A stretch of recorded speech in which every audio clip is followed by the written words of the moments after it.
couple of different projects, we had been, because of Copilot, because of scaling laws, because of our prior interest in the technology, we had been tinkering around with tools for programmers, but things that are like very specific. So, we were building tools for financial professionals who have to work within a Jupyter notebook, or like, playing around with, can you do static analysis with these models?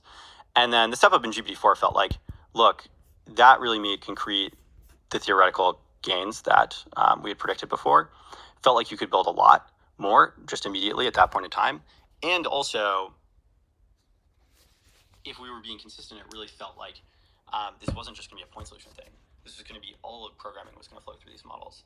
It felt like that demanded a different type of programming environment, a different type of programming. And so we set off to build that sort of larger vision around that. There's one that I distinctly remember. So my roommate is an IMO Gold winner, and there's a competition in the US called the Putnam, which is sort of the IMO for college people, and it's this math competition. He's exceptionally good. So Sheng Tong and Aman, I remember it's sort of June of 2022 had this bet on whether the 2024 June or July you were going to win a gold medal in the IMO with like models. IMO is International Math Olympiad. Yeah, IMO is International Math Olympiad, and so Arvid and I are both sort of also competed in it, so it was sort of personal. And I remember thinking, Matt, this is not going to happen. This was like, even though I sort of believed in progress, I thought, IMO gold, just like Aman is just delusional. Yeah. That was the, and to be honest, I was, to be clear, very wrong, but that was maybe the most prescient bet in the group. So the new results from DeepMind, it turned out that you were correct. That's what it was technically not. Technically incorrect, but 1 point away. Aman was very enthusiastic about this stuff. Yeah. And before, Aman had this like scaling laws t-shirt that he would walk around with, where it had the like charts and like the formulas on it. Oh, so you like felt the AGI, or you felt the scaling Yeah, I distinctly remember there was this one conversation I had with Michael where before I hadn't thought super deeply and critically about scaling laws. And he kind of posed the question, why isn't scaling all you need? Or why isn't scaling going to result in massive gains in progress? And I think I went through the stages of grief. There is anger, denial, and then finally at the end, just thinking about it, acceptance. And I think I've been quite hopeful and optimistic about progress since. I think one thing I'll caveat is I think it also depends on which domains you're going to see progress. Like math is a great domain because, especially formal theorem proving, because you get this fantastic signal of actually verifying if the thing was correct. And so this means something like RL can work really, really well. And I think you could have systems that are perhaps very superhuman at math and still not technically have AGI. Okay, so can we take it all the way to Cursor? Mm-hmm. And what is Cursor?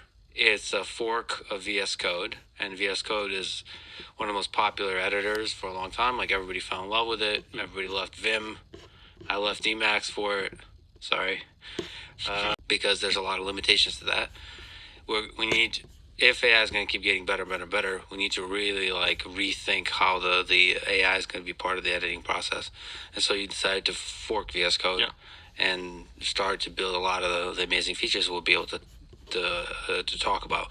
But what was that decision like? Because there's a lot of extensions, including Copilot, of VS Code that are doing some AI type stuff. What was the decision like to just fork VS Code? So the decision to do an editor seemed kind of self-evident to us for at least what we wanted to do and achieve. Because when we started working on the editor, the idea was these models are going to get much better, their capabilities are going to improve, and it's going to entirely change how you build software. Both in you will have big productivity gains, but also radical in how the act of building software is going to change a lot. And so you're very limited in the control you have over a code editor if you're a plugin to an existing coding environment. And we didn't want to get locked in by those limitations. We wanted to be able to just build the most useful stuff. Okay, well then the natural question is, VS Code is kind of, with Copilot, a competitor. So how do you win? Is it basically just the speed and the quality of the features? Yeah, I think this is a space that is quite interesting, perhaps quite unique, where previous tech waves. Maybe there's kind of one major thing that happened and unlock a new wave of companies, but every single year, every single model capability or jump you get in model capabilities, you now unlock this new wave of features, things that are possible, especially in programming. And so I think in AI programming, being even just a few months ahead, let alone a year ahead, makes your product much, much, much more useful. I think the cursor a year from now will need to make the cursor of today look obsolete. And I think, Microsoft has done a number of fantastic things, but I don't think they're in a great place to really keep innovating and pushing on this in the way that a startup can. Just rapidly implementing features. And push, and kind of doing the research experimentation necessary to really push the ceiling. I don't know if I think of it in terms of features as I think of it in terms of capabilities for programmers. It's that as the new one model came out, and I'm sure there are going to be more models of different types, like longer context and maybe faster. There's all these crazy ideas that you can try, and hopefully 10% of the crazy ideas will make it into something kind of cool and useful, and we want people to have that sooner. To rephrase, it's like an underrated fact is we're making it for ourselves. When we started Cursor, you really felt this frustration that models, you could see models getting better, but the Copilot experience had not changed. It's like, man, these guys, the ceiling is getting higher. Why is it not making new things? They should be making new things. They should be where's all the alpha features? There were no alpha features. It was I'm sure it was selling well. I'm sure it was a great business, but it didn't feel. I'm one of these people that really want to try and use new things, and was just there's no new thing for a very long while. Yeah, it's interesting. I don't know how you put that into words, but when you compare Cursor with Copilot, Copilot pretty quickly started to feel stale for some reason. Yeah, I think one thing that I think helps us is that we're sort of doing it all in one, where we're developing the UX and the way you interact with the model, at the same time as we're developing how we actually make the model give better answers. So how you build up the prompt or how do you find the context, and for a Cursor tab, how do you train the model. So I think that helps us to have all of it sort of the same people working on the entire experience end to end.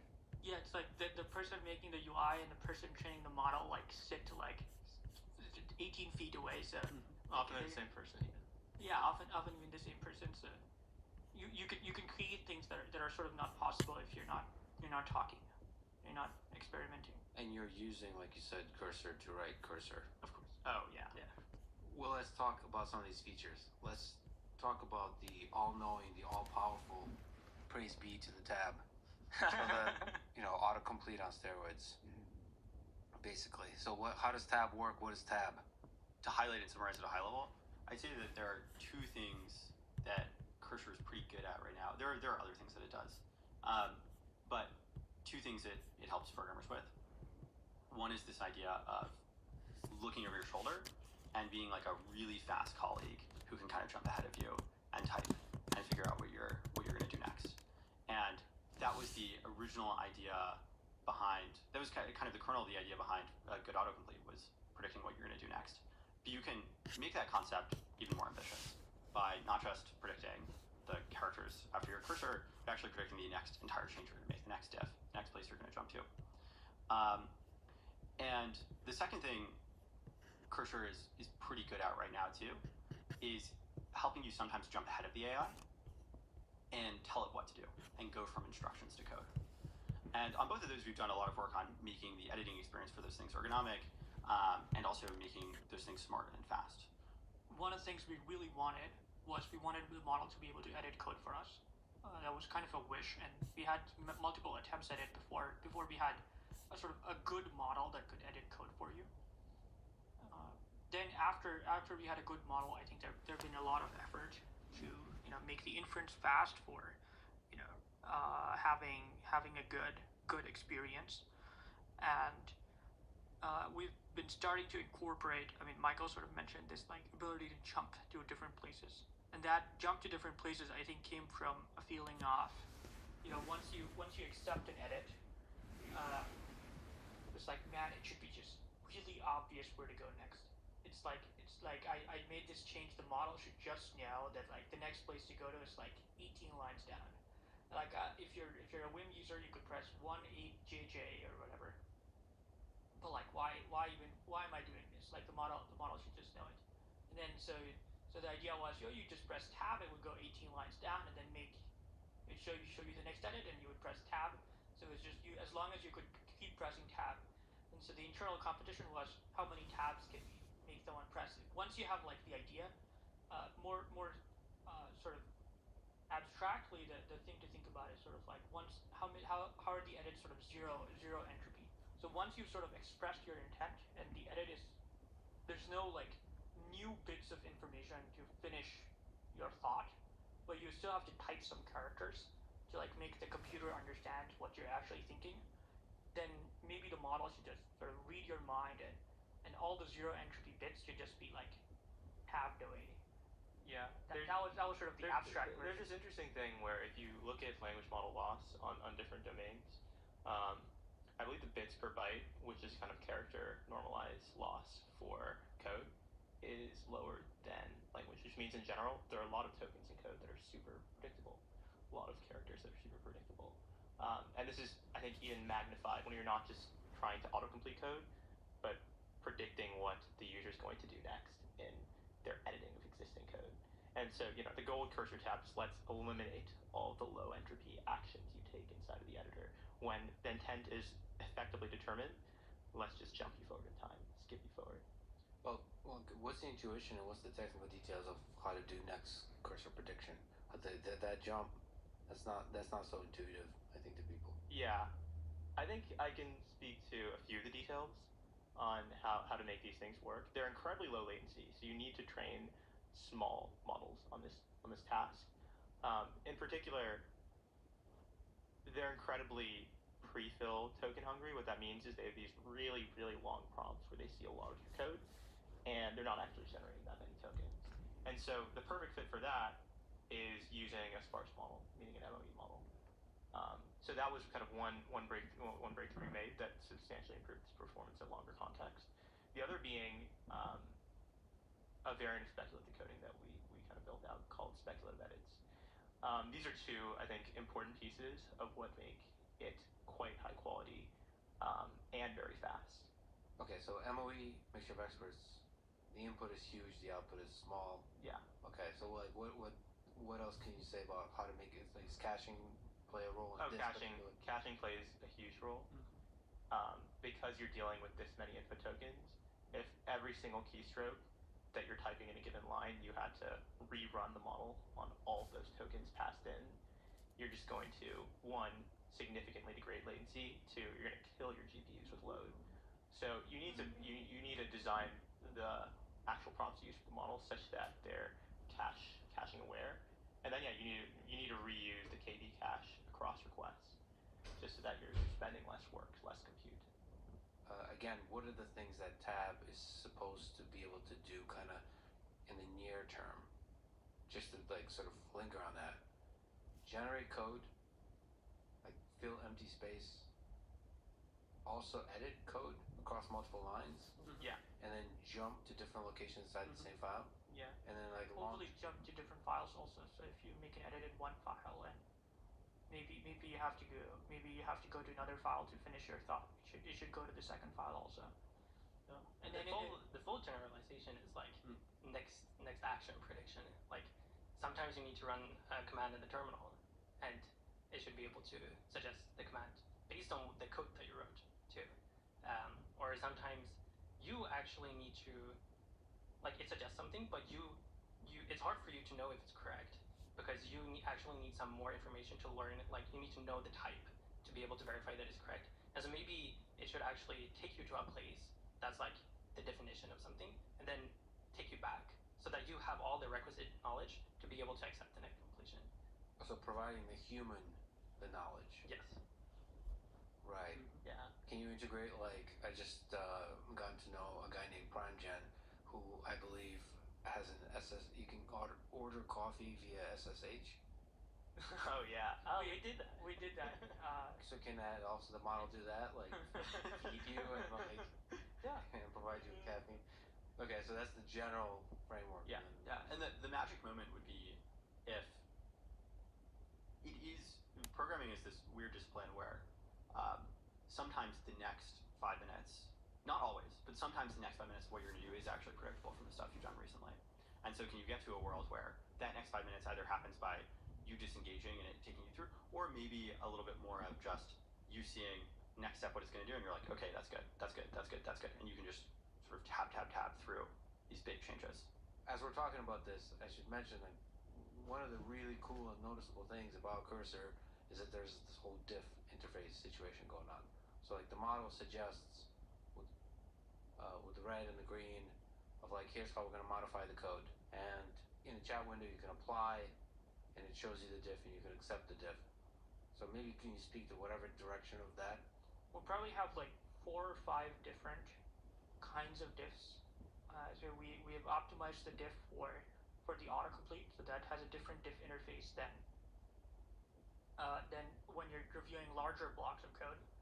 And then we're trying to optimize another diff thing for when you're doing multiple different files. And sort of at a high level, the difference is for when you're doing autocomplete, it should be really, really fast to read. Actually, it should be really fast to read in all situations. But in autocomplete, it's sort of you're really like your eyes focused in one area. You can't be in too many. The humans can't look in too many different places. So you're talking about on the interface side, like On the interface side. So it currently has this box on the side. So we have the current box, and if it tries to delete code in some place and tries to add other code, it tries to show you a box on the You side. can maybe show it if we pull it up on cursor.com. This is what we're talking Go about. on. So that Exactly. box, it was like 3 or 4 different attempts at trying to make this thing work. Where first the attempt was like these blue crossed out lines. So before it was a box on the side, it used to show you the code to delete by showing you like Google Docs style. You would see like a line through it, then you would see the new code. That was super distracting. And then we tried many different, there was sort of deletions, there was trying to red highlight. Then the next iteration of it, which is sort of funny, you would hold on Mac the option button. So it would sort of highlight a region of code to show you that there might be something coming. So maybe in this example, like the input and the value would all get blue, and the blue would highlight that the AI had a suggestion for you. So instead of directly showing you the thing, it would show you that the AI. It would just hint that the AI had a suggestion, and if you really wanted to see it, you would hold the option button, and then you would see the new suggestion. And if you release the option button, you would then see your original code. So that's, by the way, that's pretty nice, but you have to know to hold the option button. Yeah. So And by the way, I'm not a Mac user, but I got it. Option. It was. It's a button, I guess. You people have. It's it's just non-intuitive. I think that's the key thing. And there's a chance this is also not the final version of it.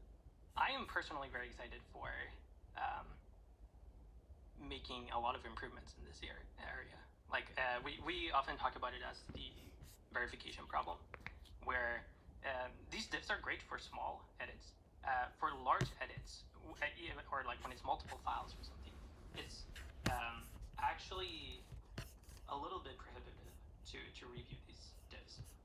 And so there are like a couple of different ideas here. Like one idea that we have is, okay, like parts of the diffs are important. They have a lot of information.